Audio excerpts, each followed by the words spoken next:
What's going on, everybody? Hope everyone's having a great day. My name is Kareem, aka Just Kiro, and I want to talk to you guys a little bit about, how generations when it comes to gaming. So, I have a little bit of a controversial opinion. I don't think that we've seen a generational change in gaming for a long, long time. Some people like to not generate, yeah. Some people like to, what's the word I'm looking for? Qualify it based on console generations, like PlayStation 2, 3, 4, Xbox 360, One, Series S, etc. Pretty sure I missed one in the middle, but nobody cares. So the way I see it, it's not just about, faster chips and, more pixels and, faster frame rates.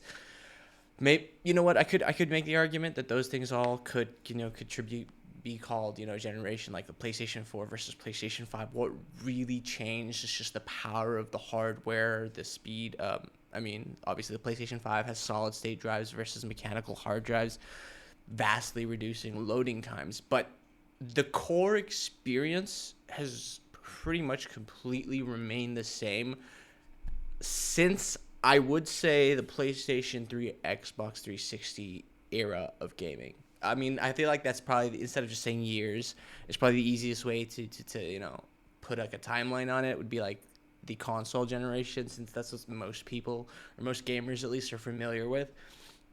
And I'll tell you why I don't think we've seen much of a change since the PlayStation 3. Yes, games are bigger, faster, prettier, but the core experience has more or less remained the same. And it's a little bit. We got Modern Warfare 2 back in the PlayStation 3. We just got Modern Warfare 2 today, like last November, October, like literally just a remake of the same game. And the core experience has pretty much remained the same. Kill people before they kill you, multiplayer, toxic, sweaty kids, all that. Nothing's changed. It's just maybe a little bit easier to insult people now with, clearer voice chat and all that, and crossplay. That was, what I say, crossplay was probably one of the biggest changes. But even so, I don't think it's that big of a difference.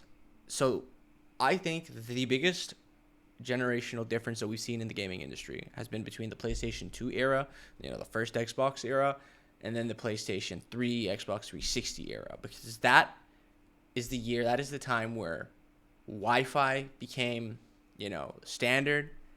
That is the year that multiplayer became super easily accessible. Like, yes, I know multiplayer has existed since long before that with StarCraft and StarCraft 2, but I'm not. But I mean, the gaming in terms of like the gaming populace, the PC players are kind of the minority. And I'm personally a PC player. I do have consoles, but most of my gaming I do on the PC. But I know that we are in the minority. The largest population of gamers is mobile gamers, believe it or not. Then comes consoles, then comes PC, and then comes VR. But we'll talk about that in another video. The core experience, in my opinion, has essentially remained the same. With the PlayStation 2 to PlayStation 3, we started getting, for the first time, we got, a 16:9 aspect ratio. We got, 720p, 1080i, 1080p gaming. We got multiplayer. We got wireless controllers and Bluetooth. We had so many, new things that changed between PlayStation 2 and PlayStation 3, and Xbox One and Xbox 360. Not Xbox One is in the one, the first Xbox. God damn it, Xbox. Figure out your naming. Like, just name things normally. Xbox One, 2, 3. What's wrong with that? I don't know. Just sidetrack. So I want to make the argument that the core gaming experience really hasn't changed. But now I think that we are on the cusp of the true next generation gaming. And I know you're all going to hate me for saying this, but it is blockchain gaming. Don't click yet. Don't click away yet, because I have a reason. There's logic behind my madness, I promise. Blockchain gaming, or the blockchain technology, for the first time ever, enables players to take true ownership of their digital assets. And I don't mean, I feel like the best example I can give to anybody familiar with it would be the Steam marketplace and Steam, how that works. You know, you got you for like probably CS:GO is and then Dota 2 are the easiest. I mean, they're both Valve titles at the same time. I mean, Valve, I feel like they've kind of laid the groundwork for the entire industry, and like you get your assets, you get your skins. They're always cosmetics, right? Almost entirely, right? And you choose what you want to do with it. You know, you get boxes, you can pay for the key, you equip the skin, or you can go and sell it on the open market if it's rare. And you know, who knows? You know, so I've seen everybody has heard about skins selling for thousands and thousands of dollars. But the problem is you don't actually own those skins, right? Steam owns them, and they never, ever, ever leave the Steam platform, no matter what you do.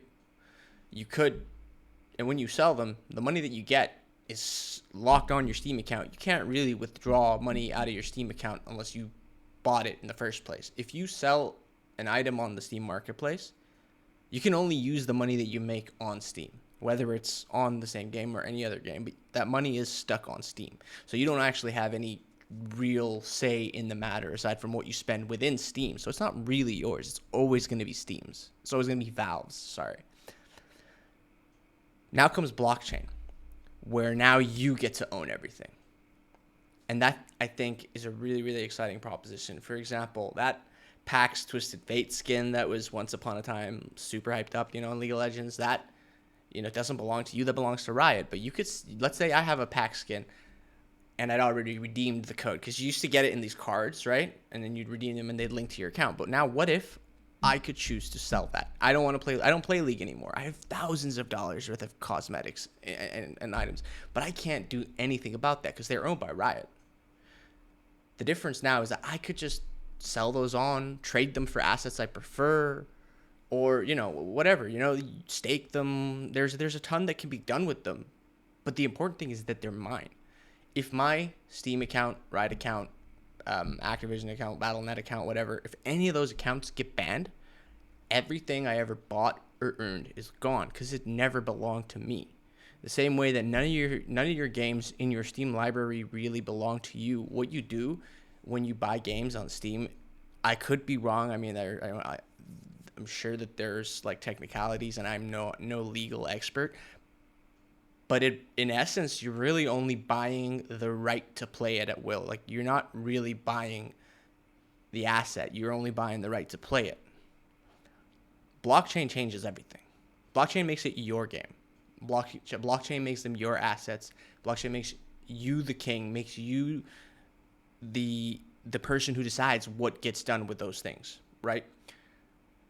So there is a double-edged sword, right? Because, you know, that now you've got this whole, you know, incentive for people to game the system and cheat and stuff like that. And now you're talking about, oh, but you know, what about people whose accounts get hacked? See, the cool thing is that, and I feel like maybe people don't realize this, is that it's not black and white, right? It's not everything has to be blockchain or nothing is blockchain, right? The game account itself, that could be blockchain. The assets in the account could be blockchain. But the game you don't need to play a game on Ethereum. The game just plays. It's just a game. Nothing changes. The only thing that changes is, you know, what you can and can't do with your assets. And right now you can't really do anything in 99% of the time, in 99% of cases.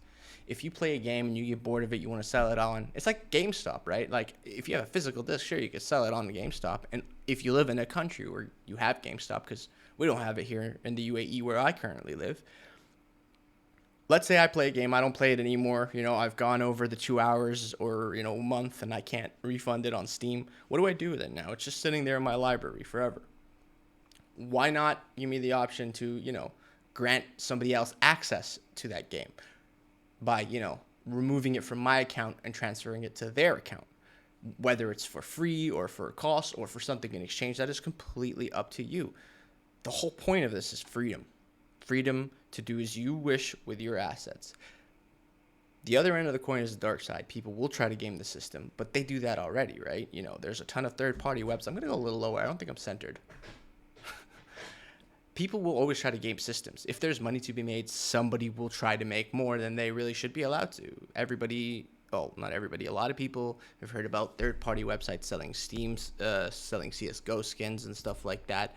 And then with those situations, you run the risk of getting scammed getting your account banned and losing everything, having your skin stolen and never receiving payment, and I know PayPal also have this thing where, if you pay by PayPal, I mean, this happens also to streamers a lot. Like, this was an issue with streamers where somebody would donate a large, a donation, but PayPal has some kind of clause where you can just revoke that donation, like, later on. So the guy gets, a big donation for somebody paid through PayPal, is all excited, and then all of a sudden, a couple of days later, he realizes all that money's been revoked. That's really, really, like, shitty practice, in my opinion. That's, like, not a cool thing to do. But like I said, no matter what the case is, there's always going to be people gaming the system, and nothing has changed. It's going to be the same with blockchain. And play to earn had the same issue, and I'll be honest, I think play to earn was probably one of the worst things to happen to the gaming industry, because it showed everybody like the wrong side of what blockchain gaming can do. It's not about making a couple $100 extra on the side by playing this game, because the problem with those models, honestly, like, I got a video out with Colin Digits, great, incredible guy, great friend of mine. We're gonna do a lot of content together. Don't you worry about it. And he is like a finance whiz. He knows shit all about gaming. That's why he needs me, and I know shit all about what he knows, and that's why I need him. So on his channel, you can hear a lot about the finance side of things, inflationary versus deflationary, tokenomics, and all that. Point is, all that numbers, the finance side, we don't give a crap as gamers. We just want to play a good game. And the problem with the success of Axie, as successful as it was, is that it hindered the Web3 gaming industry by being so successful that everybody thought, yo, this is a cash grab. And, like, you put enough money on the table and it doesn't matter who you are, everybody has a price. And that's exactly what happened. It's not that Axie is objectively good or bad. It's just that its success and the amount of money that it generated and the hype of NFTs and breeding and all that SLP and all that hype that it generated blew up the Web3 gaming and Web3 kind of gaming industry. It kind of kickstarted it, which is good, but at the same time is bad, because they kind of created it's not a very complicated game, right? Now everybody and their dog in the Web3 gaming industry, and trust me, I work in the industry, I've seen them all. They're just trying to make clones of it, and they're trying to replicate that kind of success, but nobody cares about the game. They're just trying to make money, and that is what Axie did, because they did well, and, like, no hate on them, but they did so well that they made it look so easy to make money, and at one point it was. Web3 gaming has nothing to do with Axie.